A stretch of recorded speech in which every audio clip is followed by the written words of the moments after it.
그래서 이제 사후 85년 만에 남양주시에서 역사체험관 이름을 이석영 광장으로 하고, 그래서 또 이제 우당 유해영 선생 교육문화재단에서 그래서 작년에 처음으로 영석상과 우당상을 제정을 했어요.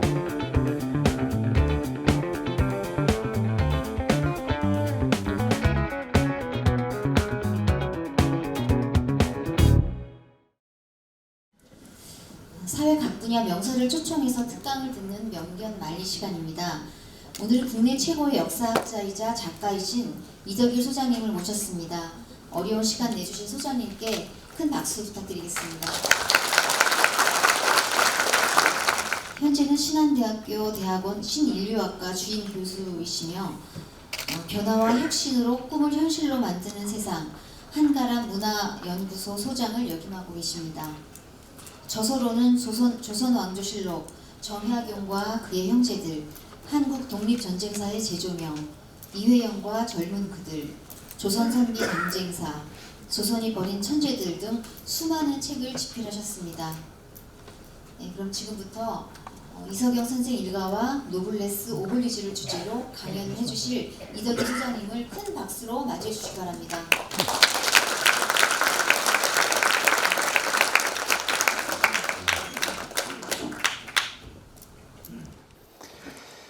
예, 반갑습니다. 요즘 코로나 바이러스 때문에 많이도 취소가 되는데요. 그래도 이렇게 오랜만에 만나 빅배를 대단히 이제 반갑습니다. 남양주는 제가 이제 이석영 선생을 찾아서 요 화도 몇 번 답사를 왔었죠. 가보니까 이제 아무 흔적이 없고, 노인분들한테 물어보니까 옛날에 조일 때에 어떤 큰 부자가 살았었다고 들었다. 이제 그 정도 얘기를 이제 확인한 적이 있었습니다. 근데 제가 이제 이석영 선생을 알게 된 계기는 제가 이제 대학에서 이제 강의를 할 때 제가 이제 이 책을 가지고 어느 아나키스트의 몸으로 쓴 근세사, 이 정연섭 화암이란 분이 이제 아나키스트인데 이분의 자서전을 보다 보니까 이런 구절이 나와요. 천진남계의 우당 외영집을 찾아갔더니 여전히 생활이 어려워 식구들의 참상이 말이 아니었다. 끼니도 못 입고 굶은 채 누워 있었다. 그래서 이 구절을 한번 보고 이분이 어떤 분인가를 한번 찾아봤죠. 이회영 선생이 누군가 했더니 조선 당대 제일의 부자 집안이에요. 갑부 집안. 그래서 아니 이런 역사가 왜 이렇게 묻혀져 있었나. 그래서 찾아보니까 제가 이제 이 집안에서 공부를 쭉 이제 해봤는데, 해보니까 이게 묻혀진 구조가 있어요. 외국 같으면 당시 이제 이분들이 전 재산을 팔아가지고 육형제가 만주에 망명하는데, 그때 돈으로 40만 원이라고 나와요. 1911년 초에. 근데 그냥 40만 원 이러면 만 원 그냥 많다 그러면 잘 실감이 안 나시잖아요. 그래서 이걸 갖다 제가 어떻게 효율적으로 그 액수를 갖다 좀 현대 가치로 환산할 수 있을까? 를 한번 이제 고민했더니, 그럼 1911년의 짤값과 2000년의 짤값을 한번 계산해 보자. 그래서 환산해 보니까 약 현찰로 600억 원이라는 거금이 나왔어요. 그래서 이 600억 원을 가지고 독립운동 하러 간 분들이 그 돈 다 쓰고 지금 이제 이렇게 끼니도 못 입고 다 누워 있었다는 건데, 이게 말이 되나? 유해영 선생을 아는 사람이 또 아무도 없었어요. 그 육형제 중에 유일하게 이제 살아 돌아온 분이 막내 이시영 선생인데, 그래서 이제 다섯째죠. 그 이시영 선생 한 분이 그나마 부통령을 하셔갖고, 이시영이란 이름은 아는 분이 있었는데, 사실은 이시영 선생은 끝까지 이제 임시정부를 지키셨지만, 이분은 그 유해영 선생은 아나키즘을 추구해가지고 자기 인생을 바쳤고, 일제에 고문을 받다 돌아가신 분인데, 이렇게 묻혀 있을 수가 있나 해가지고, 제가 이제 유해영 선생에 대한 이제 책을 한 권을 이제 썼었죠. 그래서 이제 그 후로 유해영 선생이 좀 알려지고, 그 다음에 덩달아서 이제 이석영 선생도 좀 이제 알려지게 된 건데, 그럼 우리가 여기서 생각해 봐야 될 건, 이런 역사가 철저하게 왜 묻혀 있었냐 이거예요. 외국 같으면 상상이 가겠습니까? 자기 나라 독립하기 위해서 전 육형제가 다 망명해서 다 죽고 하나 살아 돌아왔는데 당시 조선 최고의 갑부가 전 재산을 다 바치고 목숨까지 바쳤는데 철저하게 묻혀져 있었잖아요. 그 이유가 있어요. 이런 역사를 누가 묻었는지. 지금 다산 선정도 마찬가지인데 다산 정약용 훌륭하다라고만 하는데 그 훌륭한 사람을 누가 그렇게 유배 보내고 그 형을 사형시키고 또 한 형은 유배 가서 죽고 누군가 그렇게 했잖아요. 그 한 사람에 대한 비판은 없어요. 다산만 훌륭하다 그러고. 그 말이 안 되잖아요. 그 구조를 그래서 한번 봐야 되는데 예를 들어서 지금도 우리가 누가 이 역사를 이렇게 묻었나 지금도 그 상황이 계속되고 있다는 말씀을 드리는 거예요. 지금 이게 여러분의 자녀들이 배우는 교과서예요. 여기 이렇게 보시면은 고려의 북방이 이렇게 되어 있죠. 여러분도 이 지도 보신 기억나시죠? 이 지도를 보면 참 고려라는 나라가 참 초라하다 이렇게 여겨지시죠? 그런데 이 지도가 지금 사용하는 지도인데 이 지도의 동계를 한번 보세요. 동계를 보면 북쪽은 함경남도쯤이 되고 남쪽은 뭐 경상북도쯤 되죠? 역사는 의문을 가지고 보시면 행정구역을 이렇게 했을까? 이게 좀 의아하시죠? 지금 생각하고 보니까. 또 여기에 천리장성이 여기 있었다는데 장성이라는 건 싸면은 사람이 가서 지켜야 되잖아요. 돈 엄청 쌓는데도 돈 들고 지키는 데는 돈 더 많이 드는 거예요. 지금 남북한이 휴전선 155마일 저기에 지금 우리 군사, 북한 군사 150만 가까이가 양쪽을 지키고 있는데 저 천리장성을 저렇게 쌓고 지키려고 하면은 저 북쪽에, 이 북쪽에 뭔가 적이 있어야 되잖아요. 적이 있어야 쳐들어가는 적이 있어야 장성을 쌓고 가서 군사가 지킬 거 아닙니까? 저 위에 뭐가 있었어요? 지금 듣고 보니까 의아하시죠? 현재 사용하는 교과서예요, 이게 지금. 그러면 먼저 뭐 이 이야기 다 할 수는 없고 동계만 한번 살펴보면 고려의 동계가 어땠는지 고려는 이제 이 동북방을 동계, 그 다음에 이 서북방을 북계라 그랬는데 고려의 동계가 어땠는지를 알려면 뭘 찾아봐야 되냐면 서울대 연구대 사학과 교수들 얘기를 들을 게 아니고 그것보다 더 중요한 건 뭐냐면 고려 시대에 쓰여진 책, 고려에 관해서 쓰여진 책은 뭐라고 하고 있느냐. 고려사를 찾아봐야 되겠죠? 그럼 여기 이제 고려사 지리지, 동계조를 보면 뭐라고 나와 있어요? 비록 연역과 명칭은 같지 않지만 고려 초로부터 말년에 이르기까지 공엄 이남에서 삼척 이북을 통틀어 동계라 일렀다. 동계의 북쪽은 어디요? 공엄이죠? 공엄진이란 곳인데 남쪽은 삼척이라고 되어 있죠? 그럼 공엄은 조금 이따 찾고 여기가 삼척이에요? 삼척이 경상도에 있어요? 그러면 공엄이 어디냐면 세종실록 지리지에 보면은 두만강에서 공엄진까지 688리라고 정확하게 나와요. 두만강 북쪽으로. 그래서 통상 조선시대 때는 두만강 북쪽 700리 이렇게 말해왔어요. 공엄진하고. 요즘 실록 다 서비스 되니까 여러분이 댁에 가셔가지고 인터넷에 공엄진 쳐보세요. 한국사 데이터베이스 같은데 들어가셔가지고 쳐보면 다 나와요. 그러고 또 하나 뭐냐면 우리가 천령이 있잖아요. 명나라와 조선이 전쟁하게 된 계기가 된 천령이 또 어디라고 배워왔어요? 우리가 여기라고 배워왔죠? 그럼 한번 생각해 보자 이거예요. 천령이가 지금의 함경남도인데 함경남도의 명나라가 여기 자기네 땅으로 삼겠다. 이것도 이해가 잘 안 가시죠?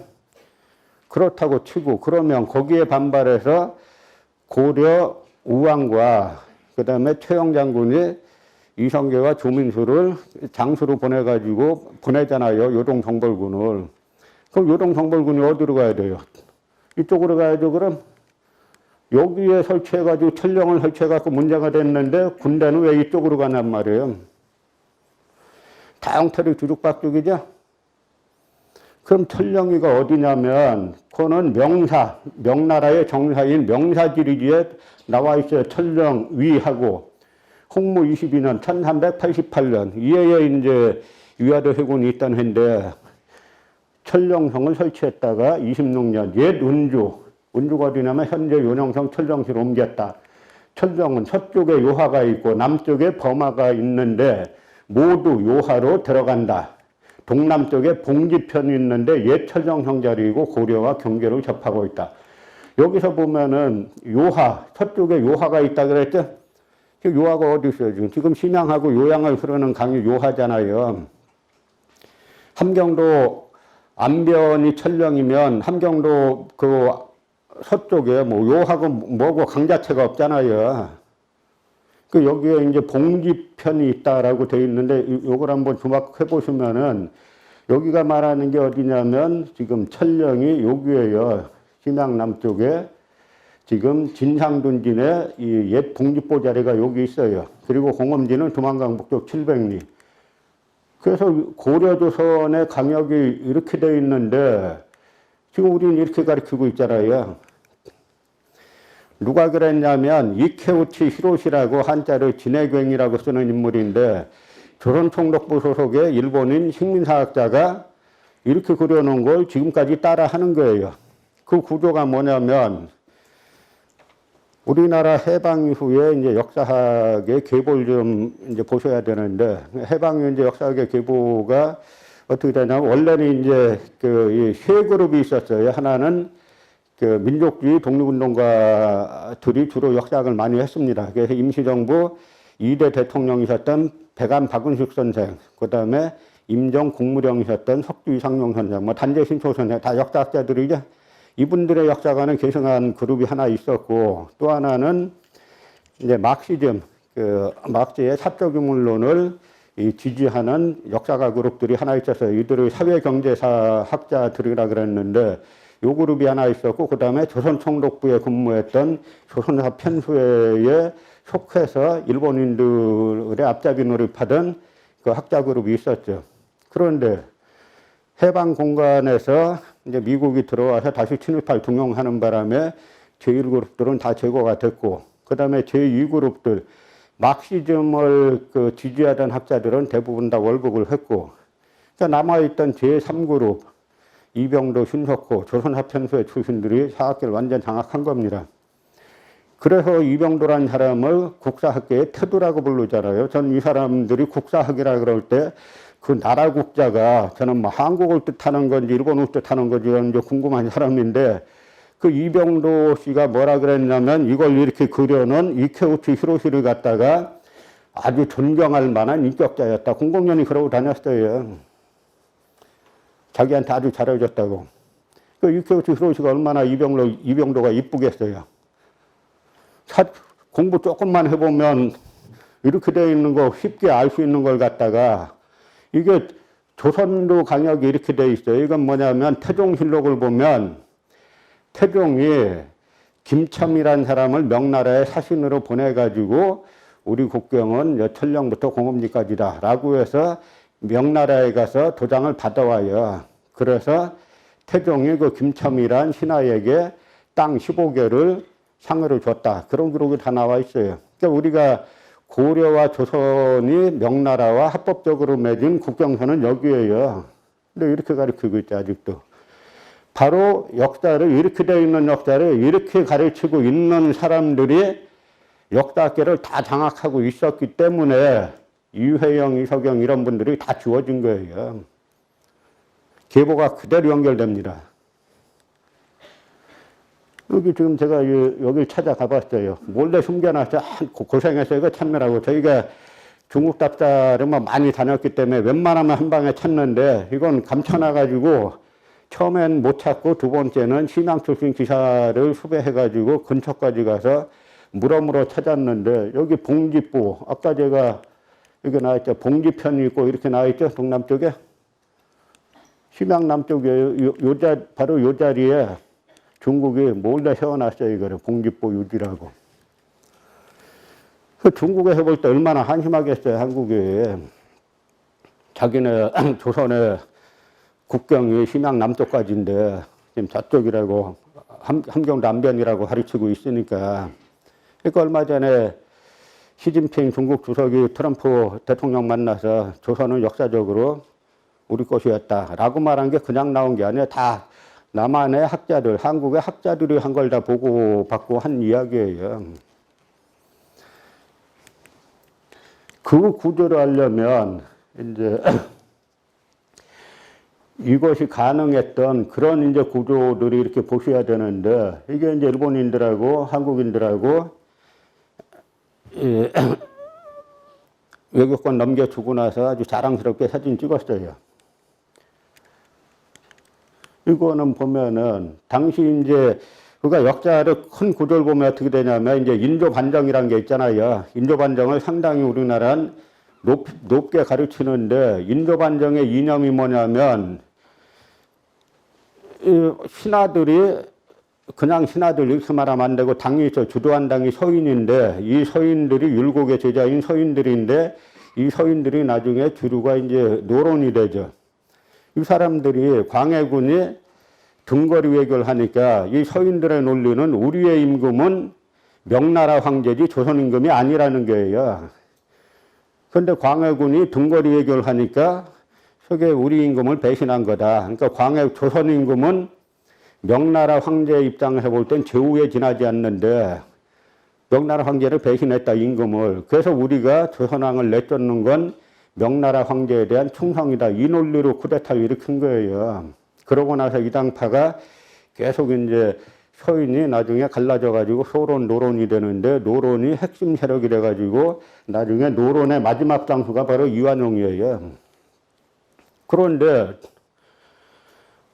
저 이완용이 나중에 이제 그 1900한 9년, 10년 이쯤 가면은 서로 이제 나라 팔아먹기 경쟁이 벌어지는데, 여기 일진회가 있죠. 일진회장 이용구하고 이제 송병준인데, 이 일진회에서 이제 막 그 일본 정부에다가도 보내고 한국 정부에다가도 이제 한일 합방 청원서를 보내요. 빨리 병합해달라고. 그러니까 이제 이완용이 급해졌습니다. 급해져가지고 이완용이 왜 급해졌냐면, 당시 이제 데라우찌 대장이 조선 통감으로 왔는데, 이 데라우찌는 좀 강경파예요. 빨리 한국을 점령하자. 그러니까 이제 이 데라우찌가 이 일진회하고 손을 잡고 나라 팔아 넘기면 어떡하냐라고 걱정해서 이완용이 자기 비서인 이 이인직을 몰래 통감부 외사국장 고마스에게 보내가지고 나라 팔아먹는 비밀 협상을 하게 해요.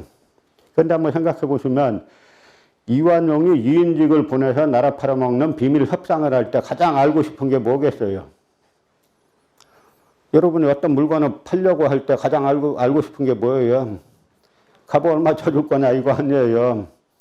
그러니까 고마스, 통감부 외사국장 고마스가 나라를 넘기면 우리는 너희를 귀족으로 만들어줄 거고, 조선 귀족령을 만들어서 너희를 귀족으로 만들어줄 거고, 그 다음에 특별 예산을 편성해서 막대한 돈을 주겠다.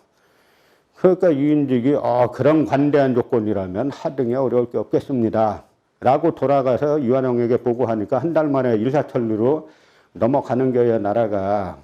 그때 이완용과 데라우치 사이가 이제 나라 팔아먹는 협상할 때 이견이 딱 하나 있었어요. 뭐냐면 고종을 어떻게 할 거냐, 고종 순종을. 그러니까 이 이완용이 뭐라 그러냐면, 고종 순종은 왕으로 하지 마시고 대공으로 하시면 어떻겠습니까? 대공은 왕이 아니잖아요. 그러니까 아까 인조반정 논리가 이완용 입에서 그대로 나온 거죠. 조선 임금은 임금이 아니다. 우리하고 같은 신분이다. 이 이야기예요. 그러니까 일본에서 그래도 한때 황제라고 했던 사람을 갖다가 왕도 아니고 대공으로까지 하는 거는 또 사람들 조선 사람들 반발할 것 같으니까 일본에서 그나마 인심 써서 이왕으로 해준 거예요. 그 나라를 넘기고 나서는 나라를 그렇게 넘겼는데, 이 이인직 하면 여러분 다 아시죠? 이인직을 뭘로 하세요?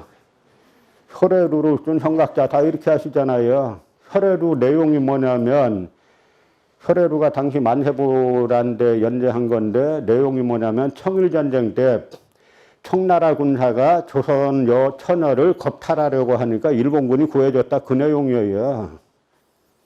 정치소설이에요, 이게. 빨리 일본 보고 우리를 빨리 먹어야 된다. 우리 청나라하고 예속을 끊고 빨리 일본이 우리를 먹어야 된다. 라고 주장하는 정치소설이에요. 이걸 갖다 아직도 교과서에서 신소설, 혈액으로 쓴 선각자 이인직 이렇게 가르치잖아요. 그러곤 나라 팔아먹고 이렇게 일본 부부동반으로 지금은 뭐 해외 자주 나가지만 사실 뭐 80년대만 해도 해외 잘 못 나갔잖아요. 저 당시에 해외 나가는 건 대단한 건데 부부동반으로 나라 팔아먹고 해외 나갔죠. 나가서 저렇게 파티하고 그리고 일본이 약속대로 1910년 10월 7일 날 조선 귀족령을 발표해가지고 나라 팔아먹는데 공을 세운 76명의 한인들에게 자귀를 주고 귀족의 자귀를 주고 또 특별 예산 편성해서 막대한 돈을 줘요. 그래서 제가 그 자귀 받은 사람들의 당파를 한번 조사해봤어요. 했더니 이제 왕실 사람들이 있고 왕실하는 사람들은 당파 조사해보면 약 64명 정도를 초속 당파를 알 수 있는데 보면 이제 남인은 없고 북인이 2명이고 소론이 6명이고 나머지 56명이 전부 다 노론이에요. 그 노론이 당론으로 팔아먹은 거예요. 그래서 제가 그걸 쭉 해서 발표를 했더니 한국사 그들이 숨긴 진실이라는 책에서 그걸 발표했더니 그때부터 공격이 대단히 심해져요. 아, 이 사람들 아주 이게 중요한 비밀이었구나. 이 나라 팔아먹고 자귀를 받고 돈 받은 사람들 이 명단이 아주 중요한 비밀이었구나. 왜냐하면 그 후손들이 한국사회에 지금도 상당 부분 잡고 있는 거죠. 멀리 갈 거 없이 당 예전에 그 인혁당 사형선고 내렸던 민복귀가 직접 그 아들이잖아요. 그 식으로 저 사람들 조사해 보면 아직도 한국사회에 상당 부분 장악을 하고 있어요. 근데 저거 조사하기 어려웠냐? 그 소송 명단 별로 어렵지 않았어요. 당시 자기들이 책을 냈어요. 조선 귀족 열전. 조선 신사 대동보 해가지고 그 옆에 보면 자기네가 당 이름 다 나와 있어요. 이 송병준에 대해서 뭐라고 나와 있냐면 자칭 노론 이렇게 나와 있어. 거기에 자칭 노론이라고. 그래서 생각해보면 나라 팔아먹고 뭐가 잘났다고 조선 귀족 열전에서 책까지 내고 했겠어요. 왜 그렇겠어요? 뭐 미당인지 말당인지 하는 한 시인이 그랬잖아요. 왜 친일시로 쓰셨습니까? 라고 하니까 그분이 뭐라 그랬어요? 아, 일본이 그렇게 쉽게 망할 줄 알았나? 그 말이 아주 정답인 거예요. 이 사람들은 이 체제가 영원히 갈 줄 알았어요. 왜냐하면 당시 국제정세로 보면은 일본이 청일전쟁으로 청나라 꺾었고 러일전쟁으로 러시아 꺾었죠. 그 다음에 영국과는 영일 동맹을 맺었잖아요. 동맹국이에요. 그 다음에 미국과는 카스라테프트 미략을 맺어가지고 미국이 필리핀을 차지하는 대신에 일본이 한국을 차지한다. 몰래 합의했어요. 그러니까 이 당시 1910년 상황으로 보면 이 대한민국이 됐든 대한제국이 됐든 이 나라는 독립할 가망이 전혀 없는 거예요. 그러니까 이 사람들이 자랑스럽게 조선 귀족열전 이런 책을 낸 겁니다.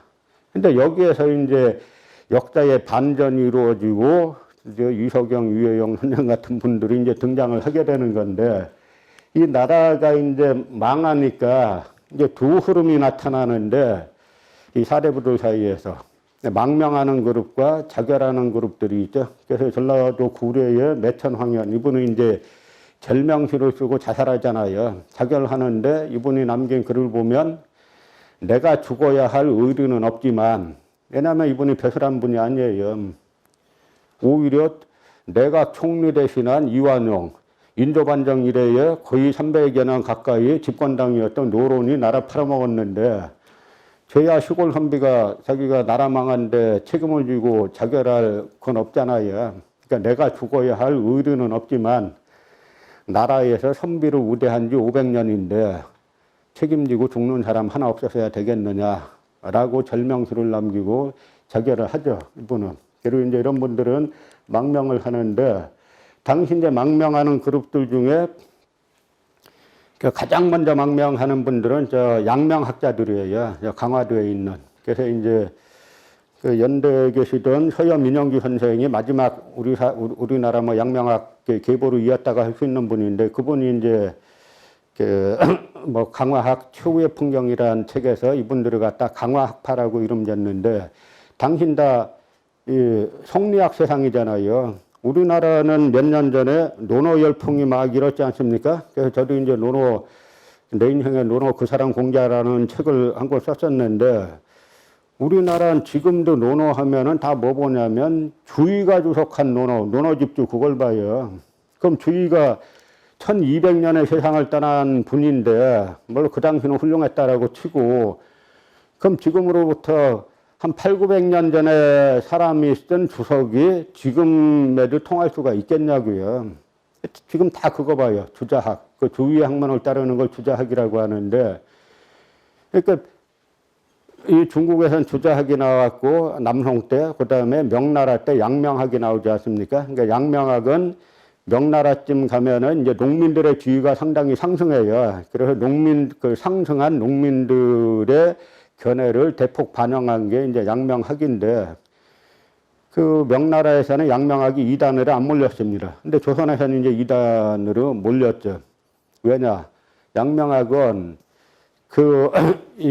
뭐냐면, 이업 동도, 이업, 직업은 다르지만 동도, 추구하는 바는 같다. 그렇게 해가지고 그 귀천, 신분상의 귀천을 인정하지 않아요. 그러니까 조선의 사대부들은 주자학에서는 정치는 양반 사대부만 하는 건데 그 양명학에서는 누구나 천인도 능력이 있으면 정치할 수 있다. 이렇게 나오니까 신분제를 무너뜨리는 학문이기 때문에 조선에서는 이제 이단으로 이제 몰린 겁니다. 그래서 이 양명학자들이 본토에서는 못하고 저 강화도로 들어가가지고 거기에서 가학으로 일부 양명학을 했고 충청도 진천에도 이 양명학을 했죠.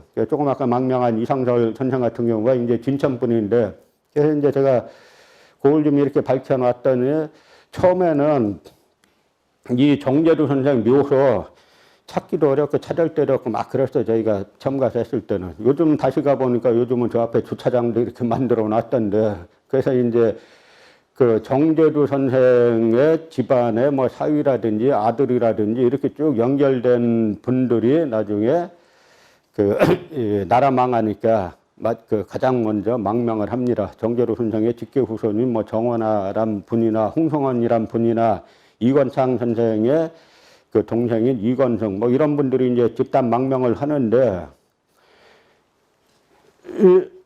이분들이 가장 망명해서 모이는 곳이 어디냐면 만주의 유아연 삼원보라는 곳이 있어요. 그래서 제가 이분들 행적을 찾아보니까 망명해서 삼원보라는 곳으로 갑니다. 그 다음에 이분이 이제 임정 국무령이셨던 이상용 선생인데 이분도 집단 망명을 하죠. 전재산 다 팔아가지고 집단 망명을 하시는데 이분 일대기를 또 쭉 추적을 하다 보니까 망명해서 이분도 만주의 유하연 삼원보라는 곳에서 모였다. 또 이렇게 나와요. 그런데 여기 이 앞에 이 철로가 있잖아요. 이 철로를, 요게 임청각인데, 이 고성이씨 종선 집안이에요. 이 앞에 철로가 있는데, 임청각 앞에, 원래는 철로를 이쪽으로 놓으면 약 4km 정도 돌아가는 길이에요. 근데 일본이 일부러 저 집안의 전기를 끊는다고 일부러 철로를 이렇게 놓은 거예요. 해방 70년이 되도록 저 철로 하나 철거 못하고 있다가 이제 얼마 전에 이제 그 철거 계획이 이제 잡혔다라고 하는데 그래서 제가 이번에 이제 이상용 선생의 증손이신 그 이양종 선생을 만나서 다 철거하지 말고 상징적으로 몇 미터는 남겨놔야 됩니다. 그래야 후세에 교육재료로 사용할 수 있습니다. 저게 일본이 얼마나 악랄하게 집안의 전기까지 끊기 위해서 철로를 우회시켰는지를 알 수가 있습니다. 라고 이야기했죠. 그래서 이게 김대락 집안, 뭐 황호 집안, 이 집안들이 또 다 집단 망명을 해서 유아연 삼원보라는 곳에 뭐 추가가란 곳에 그 횡도천이란 작은 마을이 있는데 거기에 다 모였다고 나와요. 그 다음에 이제 이 효론계열, 여기에 바로 이제 그 영석 이석영 선생이라든지 그다음에 우당 유해영 선생, 보재 이상성 선생 이런 분들은 다 이제 집안으로 치면 소론계통 집안인데 이분들도 흥도촌이라는 곳에 모였다라고 해서 제가 이것이 양반 사대부들이 전국 각지의 양반 사대부들이 집단 규행 망명을 한 거구나라는 거를 제가 10년 공부해서 알았어요. 그렇게 말하는 사람이 아무도 없고 가르쳐주는 사람도 없어가지고. 심지어 우리나라 민족문화 대백과사전에는 아까 강화학파 망명해서 저분들이 그 만주에서 세상 떠났는데 거기에는 뭐라고 되어 있냐면은 그 민족문화 대백과사전에는 이후의 행적을 알 수가 없음 이렇게 써놔서 독립운동하다 세상 떠나셨는데. 그러다 요즘은 이제 이런 게 알려지니까 지금은 이제 뭐 보니까 인터넷판은 조금 이제 바뀌긴 바뀌었던데요. 그러니까 이제 이분들, 소론계열 이분들이 다 이제 모여가지고, 횡도촌이라는 곳에 모여가지고, 나라를 되찾을 방략들을 쓰는데, 제가 이제 보면은, 여기가 이제 그 추가가, 횡도촌 근처에 이제 추가가 가는 길인데, 제가 이제 겨울에 한번 찾아갔던 데입니다. 이때 여기에서 이분들이 이제 요 뒤에 대고산, 소고산이 있는데 여기에 1911년 4월경쯤에 모여가지고 노천 군중대회를 해요. 노천 군중대회에서 뭐라냐면 경학사라는 것을 만드는데 이 경학사에서 만든 게 이제 신흥학교죠. 신흥무관학교. 근데 여기 보면은 정부 규모는 자치의 이름이고 삼권 분립은 문명을 닮음이네. 이항용 선생이 이야기를 하잖아요. 삼권 분립은 문명을 닮음이네 해가지고 이게 왜 중요하냐면 우리나라는 그동안 우리가 이제 대한민국, 공화국 이게 어디서 왔나? 다 미국이 가져다 줬다 이렇게 가르치고 있잖아요. 그게 아니고 이 당시 이분들의 글을 보면 이 석주 이상용 선생이 글을 많이 남기셨는데 이분 글을 보면 대단해. 그 당시 서양에 뭐 슈트어트 미리니 누구니 하는 서양 정치 철학자들의 책을 다 봤어요. 그래서 이분들이 경학사를 만들고 경학사가 나중에 부민단이 되고 이게 서로군정서란 이제 독립운동 조직이 되는데 이분들이 여기에서 지향했던 바는 우리가 나라를 다시 찾으면 이거는 군주 국가가 아니고 이 삼권 분립에 기초한 공화국을 세우는 거다. 그래서 우리가 제국에서 민국으로 넘어가는 사상적 기틀을 제공한 분들이 바로 이분들이에요. 다 이분들이 다 석주 이상용 선생, 그 다음에 이분 보재 이상설, 이분은 당시 외국어를 뭐 대여섯 개 했다라고 하는데 해외 대단하지 않습니까? 그 당시에 뭐 해외 나가본 분들도 아닌데 이 외국어를 몇백 개씩 했다는 게 이분들이. 그러니까 이 외국어를 하면서 또 이분들이 이제 한번은 잘하니까 중국을 통해서 서양 정치 철학자들의 책을 읽고 삼권 분립에 의한 그 민주공화국을 수립해야 되겠다라는 이제 그 생각을 갖게 되는 겁니다. 그래서 1919년에 상해에서 임시정부가 만들어졌을 때 임시정부 헌장 헌법 1조가 대한민국은 민주공화제로 함 이렇게 찍혀 있어요. 이 당시 이제 그 상해 임시정부에 모여서 정부를 만드는 분들 3분의 2가 다 이쪽에 있던 분들이에요. 이분들이 다 이미 제국은 안 된다. 더 이상 군주국은 안 되고 이제 공화국으로 가야 된다라고 하는 걸 다 공유하고 있다가 상해에서 대한민국은 민주공화제로 함 이렇게 해서 다 그 임시헌장 제1조에 그렇게 발표를 했습니다.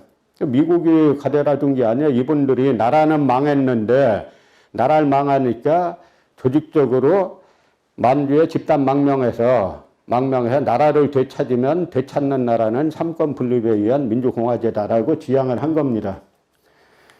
그 추가가에서 결단이 충심은 굳고 밥 갈고 배우니 둘 모두 완전했다. 정신을 신흥학교에 쏟아부어 비호보다 날랜 군사 500명을 얻었네 이랬는데 이 신흥무관학교 자리인데 여기에 도합 그 1919년 그 폐교할 때까지 약 3,500명 정도의 졸업생을 배출을 했어요. 근데 이 학교에 대한 기사를 보면 이게 혼강 북조건대가 자리 잡은 이 교사는 이석영의 재정 후원과 교직원 및 학생들의 피땀 어린 노동력으로 1913년 5월에 낙성되었다. 이석영 선생이 돈을 대가지고 신흥무관학교를 세웠다 하는 이야기예요. 뭐 올해가 봉오동 뭐 청산리 봉오동 이제 100주년 기념이잖아요. 그 전투를 우리가 왜 이길 수 있었냐면 그 당시 이제 일본인들이 생각한 건, 한국 독립군을 생각한 건 이 사람들이 일본인들이 동학이나 의병을 생각한 거예요. 동학 때는 일본군 100명과 그 의병이나 동학군 10,000명이 붙으면 일본군이 이겨요. 조직된 무기를 가지고 전문적인 체계적인 군사훈련을 받았기 때문에 그 사람들이 이겼습니다. 그런데 이 봉오동 청산리 전투에서 가장 중요한 건, 전투에서 중요한 거는 이 장교들이에요. 이 신흥무관학교 출신들이 당시에 각 부대에 대부분 중대장급으로 대거 포진해 있었어요. 그래서 당시 이제 봉오동 대첩이나 청산리 대첩에 대한 기사들을 보면은 일본군이 아주 깊게 들어올 때까지 좋은 위치를 선점하고 기다립니다. 그래서 일본군의 숨소리가 거의 들릴 때까지, 그때까지 기다리고 있다가 사격 개시하니까 단번에 그다음부터 집중 사격을 가해가지고 일본군이 저 당시에 총 독립군 토벌하기 위해서 총 동원한 군사가 한 20,000명쯤 되고, 그 다음에 이 청산리 쪽에 들어온 군사가 약 5,000명이 되는데, 그 중에 이제 뭐 무기는 대단히 우수했죠. 그런데 그 중에 1,200명이 일본군이 전사를 했어요. 그러니까 그 다음에 이제 일본군이 잘하는 게 뭐 일본군이 강하다 뭐하다 하는 건 다 자가 발전한 이야기들이에요. 일본군은 정규군과 싸움에서는 이겨본 적이 별로 없는 군대예요.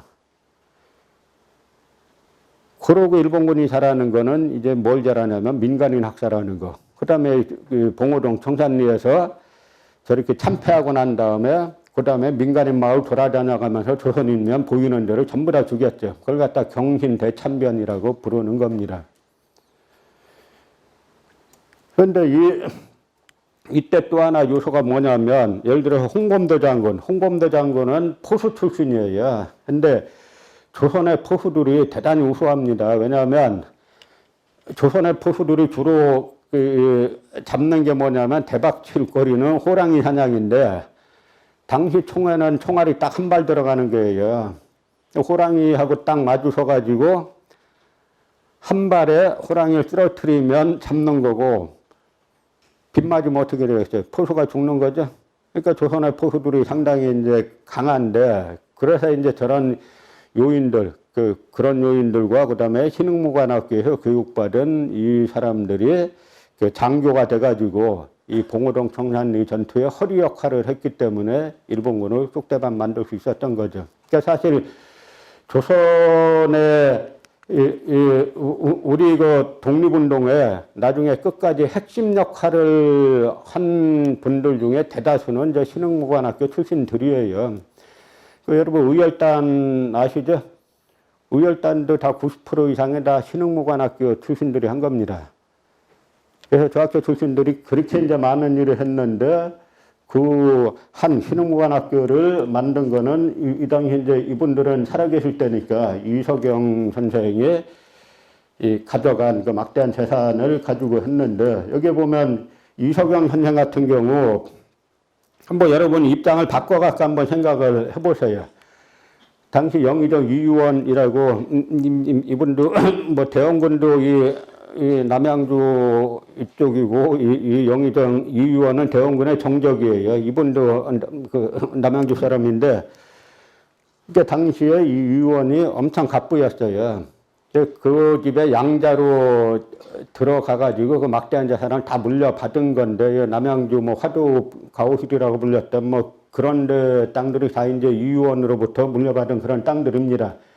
막대한 유산을 상속받아서 조선의 제일 가난 삼한갑족에 거부가 됐고, 그 다음에 또 과거도 급제했어요. 그리고 사관원, 정원, 홍문관, 수찬, 그리고 승지, 요즘으로 치면 대통령 비서실에 수석 좀 하는 그 이제 승지 역할도 했었죠.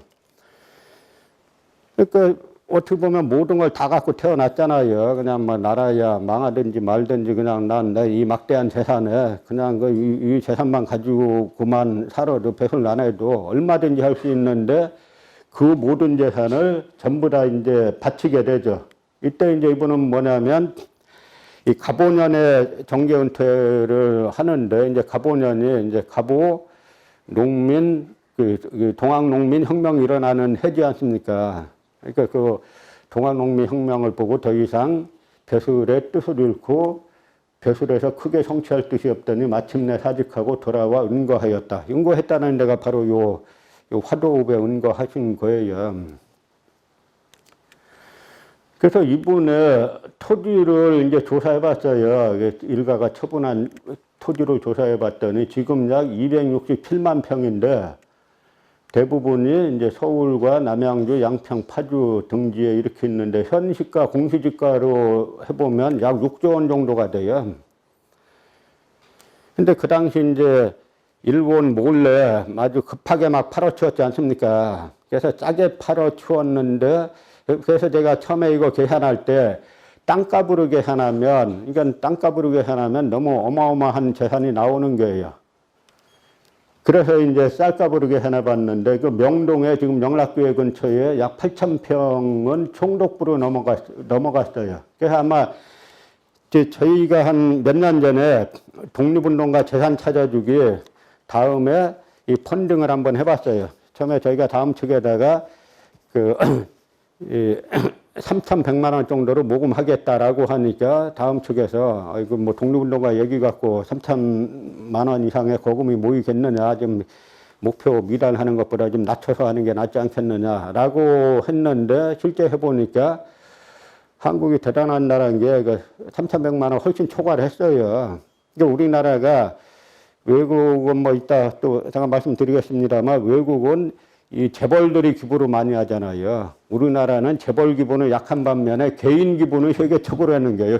개인 소액 기부는 한국이 세계 최고라는 겁니다.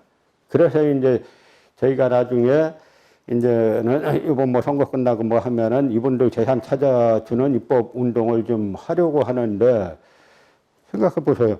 이 막대한 재산을 다 이분들이 없었으면은 이 독립이 사실 안 될 수도 있는 거예요. 당시 미국이나 뭐 어디 쪽에서 그쪽에서 그 한국을 독립시켜 줘야 되겠다라고 생각한 자체가 하루도 끊임없이 이들이 독립군 조직해서 싸우고 나중에 뭐 유봉창, 윤봉길 의거 나오고 의열단 나오고 그런 과정에서 아주 한국인들이 독립을 염원하고 있다라는 것이 세계적으로 알려져 가지고 한국을 그 전후에 해방시켜 줘야 되겠다라고 해서 이제 해방이 된 거죠.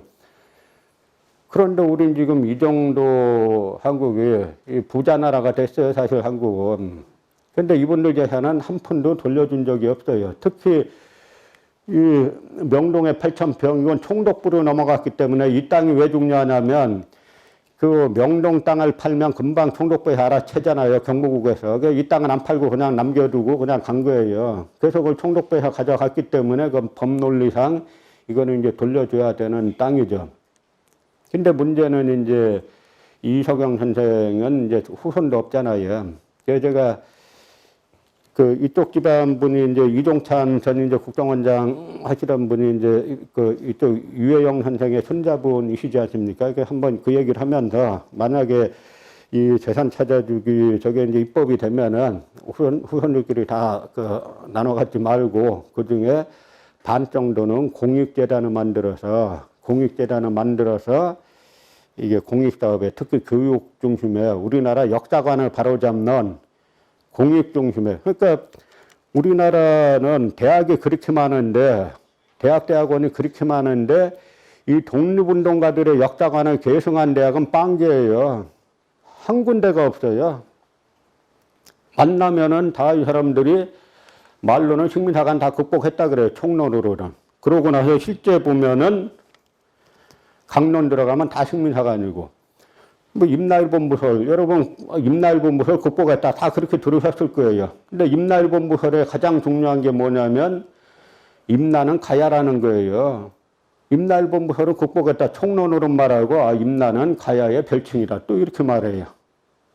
그 반면에 반면에 북한 학계, 아까 제가 남한 학계 중에서 마크시즘을 지지하는 학자들은 이제 북한으로 갔다 그랬잖아요. 그러니까 이분들 중심으로 예를 들어 백남원이라든지 이청원이라든지 뭐 김석성이라든지 뭐 이런 분들 중심으로 북한의 역사학계가 만들어지는데, 북한은 1963년에 그 김석성이란 분이 삼한삼국의 일본 열도 분국설 이런 논문을 발표하는데, 그 논문의 내용은 뭐냐면 임나는 가야가 아니고 가야계가 일본 열도에 진출해서 세운 소국이다. 그리고 가야뿐만 아니라 고구려 백제 신라가 전부 다 일본 열도에 진출해서 많은 소국들을 세웠다. 그게 바로 분국설이에요. 그 말이 다 맞아요. 일본 열도 가보면은 특히 가야계, 백제계 유적 인물이 가득해요.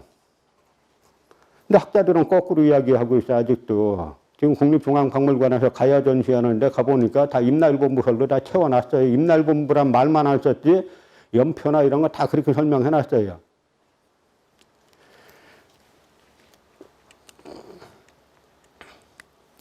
그래서 이거는 이제 이분이 돌아가신 다음에 한민이라고 당시 이제 한독당의 전신이었던 이 당에서 만든 잡지였는데, 그 여기 보면 만주 10여 년 거주 심양북경 천지 상해 등지로 이제 이거 했는데, 유석영이 수많은 재산을 신흥무관업계에 쏟아붓고 나중에는 지극히 곤란하게 생활하면서도 1호의 원성이나 후회의 계식이 없고 태어나여 장자의 풍이 있었다. 이제 이렇게 독립운동가들 사이에서도 대단히 이제 존경받는 그런 이제 인물이었던 거죠. 그래서 나중에 이분은 국내에 잠시 이제 귀국하셨다가 일본 치하에서 안 살겠다고 다시 이제 상해로 망명하셔가지고 거기서 거의 굶어 죽다시피 해서 이제 돌아가시는 분입니다.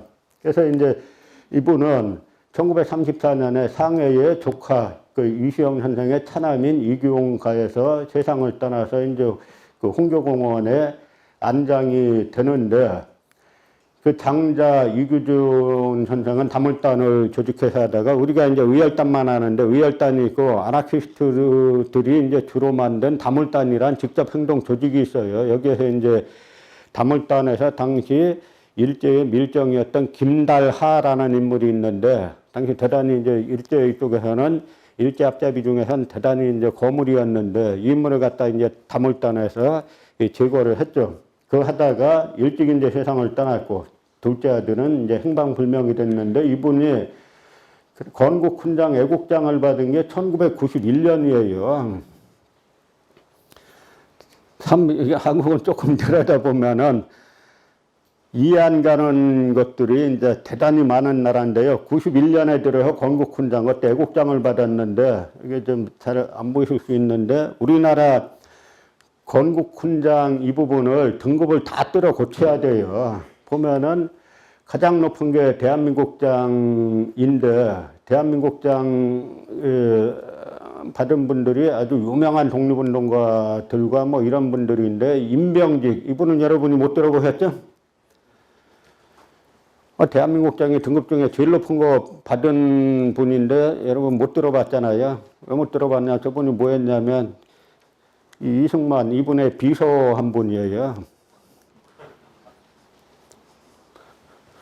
그리고 대통령장, 저는 이거 다 바꿔야 된다고 생각하는 게, 대한민국장 하면 그 두 번째로 애족장, 애국장, 그 다음에 대통령장, 이렇게 가야 저기 대통령장이 저는 어떻게 애국보다 높은지 그 부분도 잘 이해가 안 가는데, 현재는 그렇게 돼 있는데, 여기 대통령장 보면 김동삼, 김익당, 또 김성수, 이분 들어와 있다가 어떻게 됐어요?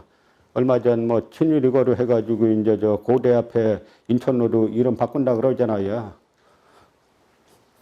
그 다음에 가장 이해 안 가는 게 네 번째 등급인 애국장인데, 또 이석영 선생도 애국장, 유영 선생도 애국장, 이상용 선생도 애국장. 그럼 이상용 선생 같은 경우 임시정부 국무령을 하는 분이에요. 그 국무령이 뭐냐면 당시 임시정부 초대 대통령이 이제 이승만 박사였고, 근데 이제 이승만 박사가 임시정부 대통령 되고 나서 이제 많은 문제를 일으킵니다. 특히 핵심 문제는 저분이 문제 일으키는 건 대부분 돈에 관련돼 있는데, 대통령이 이제 구미위원부라는 걸 만들었는데 미국에서, 그래서 이제 거기에서 공채를 발행해가지고 구미위원부에서 그 미국과 남미의 교포들이 내는 성금을 거기에다 걷어가지고 이제 이승만이 자기가 썼어요. 그러니까 이제 그 조직 자체가 임시정부 직제에 없는 조직이에요. 그러니까 임시정부 쪽에서 이 성금을 낸 거는 교민들이 임시정부에 낸 거니까 임시정부에 줘라 그러면은 임시정부에서 다시 대통령 활동비로 주겠다 하니까 이제 노하죠. 그래서 나중에는 임시정부에서 그럼 우리가 한 명을 파견원으로 파견해가지고 우리가 그 성금을 받아다가 대통령 활동비로 주고 나머지 상해로 가져가겠다니까 그것도 노하죠. 그래서 결국은 이제 탄핵을 당했는데 탄핵당하고 나서 2대 대통령 하셨던 분이 박원식 선생이지 않습니까? 이분 다 역사학자 겸 독립운동가인데 우리나라 독립운동가들은 역사학자가 많아요. 왜냐하면 역사학에서 다 독립운동의 논리가 나온 거예요. 전 지금 우리나라가 아까 말씀드린 것처럼 이병도 신석호 같은 사람들의 역사관을 계속 이렇게 계승한 결과 지금 우리가 지금 잘못된 역사관으로 다 이렇게 돼서 나라가 다시 어지러워지면 독립운동 하겠다고 나올 사람들이 얼마나 될까. 저는 그걸 상당히 이제 우려를 하는데요. 이 당시 왜 이런 현상들이 발생하냐면 1962년 제정할 때 당시 이제 그 5.16 이제 쿠데타를 일으키고 난 다음에 이제 군사정권에서 정통성이 부족하니까 독립운동가들 이제 서운을 하는 걸로 정통성을 좀 이제 보강하려고 저 사업을 추진했는데 이때 이병도 신석호 같은 조선총독부 직속에 조선사 편수에 근무했던 사람들이 심사위원이에요. 프랑스로 치면 레지스탕스 서운을 하는데 나치에 복무했던 사람들이 그 레지스탕스 서운 등급을 매기는 겁니다. 그러니까 이 당시에 이제 이 김승학이라는 분, 이분도 이제 많이 알려진 분은 아닌데 그 임시정부에서 항무국장, 지금으로 치면 교육부 장관 뭐 역할을 하셨고, 그 다음에 참의부, 만주의 참의부, 정의부, 신문부란 독립 운동 조직이 있었는데, 거의 준정부에 준하는 그런 조직이 있었는데, 그중 가장 컸던 그 참의부의 참의장에 했던 분이에요. 근데 이분의 수기를 보면은 그런 내용이 나와요. 이분이 역사학자인데 또, 이분이 이 김성학 선생, 시산 김성학 선생 이분이 역사학을 왜 하게 됐냐. 상해에서 박은식 선생을 모시고 이분이 이제 한국 통사와 한국 독립운동 지열자를 쓰실 때 그걸 자기가 도와줬다는 거예요. 그때 이제 박은식 선생이 나는 지금 이런 통사할 때 이 통자가 슬플통자야, 아플통자. 그래서 나는 이렇게 고통스러운 역사를 쓰지만 임자는 자네는 나중에 나라를 되찾으면 기쁜 역사를 쓰게, 독립운동사를 기쁜 역사를 쓰게 해가지고 이분이 자료를 모았는데 나중에 일제에 체포됐죠. 근데 이분 후기를 보면 제가 일제에 체포돼가지고 팔다리가 부러지는 고문을 수차례 당했는데 이 일본인들이 고문하는 일본 훈사놈들이 가장 알려고 한 게 뭐냐. 너 사료 어디다 감췄냐 이거예요. 대단한 거죠. 너 그 참의부 참의장 할 때 무장항제 뭐 할 때 그게 아니라 고문한 거는 너 그 사료 어디다 감췄어. 근데 이분이 나중에 이 팔다리가 여러 번 골절되는 부러지는 고문을 당하면서도 끝까지 이제 함구했죠. 그걸 제가 내몽골 포두라는 곳에 이분의 스승이 계셨는데 거기에 이제 그 감춰놨던 거를 나중에 이제 찾아가지고 한국 독립사란 책을 쓰셨는데 이분이 그런 책도 쓰시고 했으니까 이분도 이 당시 여기에 이제 일본 참여하셨는데 당시 이병도 신석호 보고 그랬던 일화가 이제 저번에 정선자하고 저하고 친한데 이병도 신석호한테 임자들이 독립운동이 뭔지 아나? 이렇게 말했다는 거죠. 근데 한국은 당시 일본이 미드웨이 해전에서 패전하고 난 다음에는 일본군 자기들도 지는 거 알았어요. 알았는데 일본이 나중에는 심지어 연료가 부족해가지고 소나무 껍질을 벗겨가지고 그 송진까지 연료로 쓰고 그랬잖아요. 그때도 조선사 편수의 예산은 한 푼도 안 깎았어요. 그 여파가 지금도 드러나고 있는 거예요. 그 처음에 우리나라 이 대학들 보면은 나라 국자 들어가는 대학들은 대부분 독립운동가 후손들이 세운 거예요. 독립운동가들이 직접 세우든지 그 후손들이 세웠는데, 왜냐하면 나라를 되찾았으니까 이분들이 뭐라냐면 이제는 교육국을 해야 된다. 그러니까 우리나라 독립운동가들 그 행적을 쭉 보면 공통점이 있어요.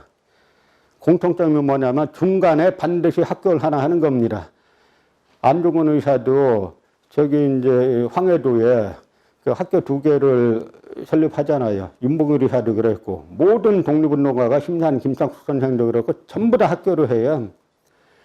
근데 현재 우리나라 지금 이 교육법의 학교 설립법의 모체를 일본인들이 다 만든 거예요. 우리나라 지금 잘못된 제도 뿌리 찾아가 보면 전부 다 거기에다 있어요. 소위 말하는 이게 지금 검사에게 수사권, 기소권 다 준 거 있잖아요. 형사 그 법. 그 법의 뿌리가 뭐냐면 그때 다 조선총독부에서 만든 1912년에 조선형사령을 만드는데 그 조선형사령에 검사에게 수사권, 기소권을 다 준 거예요. 왜 그렇겠어요? 독립운동가 쉽게 때려잡기 위해서 만든 거예요. 뭐냐면 수사와 기소는 전 세계가 전부 다 수사와 기소는 분리하게 돼 있어요. 왜냐하면 수사하는 사람은 여러분이 경찰이면 자기가 기껏 수사했는데 그 풀어주고 싶겠어요? 그 수사를 하다 보면 또 이 상대에 대한 요놈은 반드시 내야 되겠다라는 생각이 생기죠. 그럼 인권보호가 안 되기 때문에 중간에서 한번 끊어주고 그 다음에 기소 여부는 다른 기관에서 하게 하는 거예요. 영국은 검찰 자체가 없었어요. 그래서 영국 법정 드라마 보면은 그러니까 같은 변호사 사무실의 사람이 그 다음 날엔 같이 검사하고 변호사하고 이래요. 그래서 이 제도 이해가 안 가서 찾아보니까 영국은 검찰 자체가 없었고 경찰이 수사하고 난 다음에 기소는 변호사를 한 명 그때 임시 고용해가지고 검찰 역할을 맡기는 거예요. 그러다 그게 이제 비용이 많이 드니까 영국에서 검찰청을 세운 게 몇 년 안 돼요. 그래서 저희 연구소에 있던 이제 한 연구원이 영국으로 이제 박사학위 하러 유학 갔는데 영국의 법대 교수에게 한국의 사법제도를 설명하니까 검사가 수사도 하고 기소도 하고 기소 유지도 하고 공소 유지도 하고 출입국 관리 저기도 다 갖고 있고 하니까 6개월 설명을 듣고도 이해를 못 하더라는 거예요. 그러면 그 영국의 법대 교수가 아니 그러고 어떻게 인권이 보장되냐. 우리 인권 보장 별로 안 되는 나라에 살고 있어요. 그렇지 않습니까? 수사권 기소권을 한 기관이 다 갖고 있으면은 그 사람이 맘먹고 하나 죽이려고 맘먹으면 털어서 먼지 안 나오는 사람 누가 있냐 이 식이잖아요. 그러니까 그거는 제 이야기는 지금 한 이야기 이 정권 수립되고 나서 하는 이야기가 아니라 옛날부터 하던 이야기 제거를 찾아보면은 그 조선 선조들은 그렇게 안 해놨어요. 그 태조 이성계와 삼봉 정도전이 나라 이 플랜을 짤 때 수사권을 여러 군데 분산시켰어요. 처음에 지금의 검찰과 비슷한 조직이 사헌부입니다. 근데 사헌부만 수사권이 있는 게 아니라 의금부에도 수사권이 있어요. 의금부 뭐냐면 지금 얼마 전 법이 통과된 공수처 비슷한 거예요. 그리고 형조에도 수사권이 있어, 법무부에도. 그리고 이 포도청, 지금의 경찰청에도 수사권이 있고, 그 다음에 한성부, 지방자치단체에도 수사권이 있는데 지자체에서는 모든 사건 하는 게 아니라 노비 관련한 이런 부분만 이제 하게 돼 있고 다 나누어져 있어요. 그래서 조선에서는 예를 들어서 사헌부에서 누가 잘못 저지른다. 예를 들어서 어떤 사건을 신고했는데 나 아는 사람이라고 봐준다. 그럼 바로 의금부로 가요. 그 의금부에서 그 사헌부 관원 바로 구속시켜버려요. 우리가 조선조 500년 동안에 대형 이게 범죄가 별로 없어요. 권력 범죄가 조선 500년이란 기간을 놓고 보면 왕조 국가에서 별로 없어요. 없었던 게 바로 이 시스템 때문에 그래요. 누구도 전행을 못하는 시스템. 그리고 언관이란 제도를 둬가지고 이 언관은 하는 일이 찐소리 하는 게 임금하고 대신들에게 찐소리 하는 그 직책을 갖다가 합법적으로 보장해줬어요. 그리고 복역이라고 해가지고 복역은 뭐냐면 승정원에 있는 권한인데 임금이 명령을 내렸는데 그 명령이 잘못됐을 경우 임금님 이건 틀렸습니다 하고 임금의 명령을 받지 않을 권리가 복역이에요. 그 법으로 다 보장되어 있는 거예요. 대단한 시스템이죠.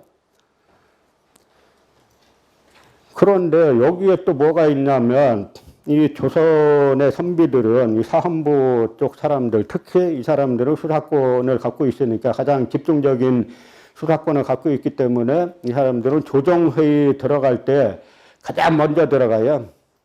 왜냐하면 같이 섞여 들어가는 도중에 청탁을 받을 수 있다 이거예요. 가장 먼저 들어가고 조정회의 끝나면 제일 뒤에 나와요.